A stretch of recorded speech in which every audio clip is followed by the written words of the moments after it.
As the gentleman from California, Mr. Carbajal.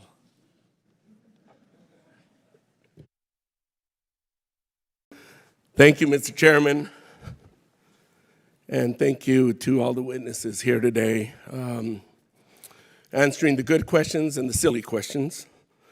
I was pleased to see the release of the department's commercial space integration strategy. The strategy mentions working to ensure a safe, secure, stable, and sustainable space domain. Secretary Austin and General Brown, what does a sustainable space domain look like to you, and why is this important to achieve? I know it's a bit general. Well, first of all, it means that we have the right capabilities there to provide capabilities to the operators on the surface of the planet. It also means that we have a diverse capability and that we're resilient so that we can respond to challenges if we are challenged. And that's been our goal, to make sure that we continue to build agility and redundancy into our Space Force capability, so that we can meet challenges going forward. Thank you, General Brown.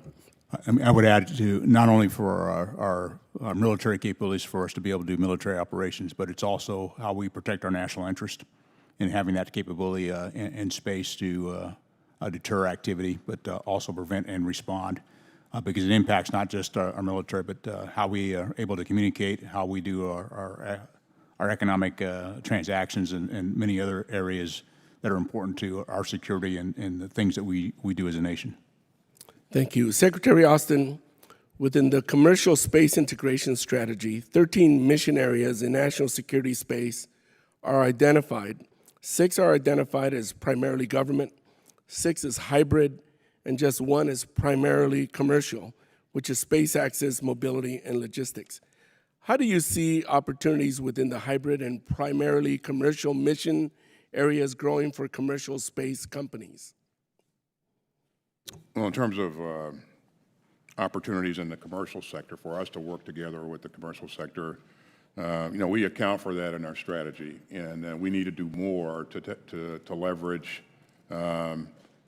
what's in the commercial sector and to work together with the commercial sector. I think they've demonstrated an ability to scale and speed some things that I think will continue to be useful to us, and so I think that relationship's really important. So.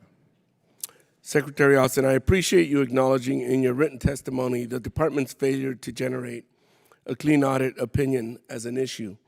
You said you directed senior leaders to tie performance results to the organization's audit objectives. Can you elaborate on what that looks like in practice, and has the directive produced any results or improvements in the audit?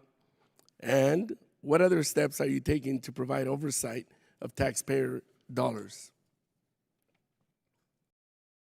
Well, being good stewards of taxpayers' dollars is really important to us, and we do have the means, the mechanisms in place to make sure that we are spending in accordance with congressional intent, and we review our activities and actions routinely.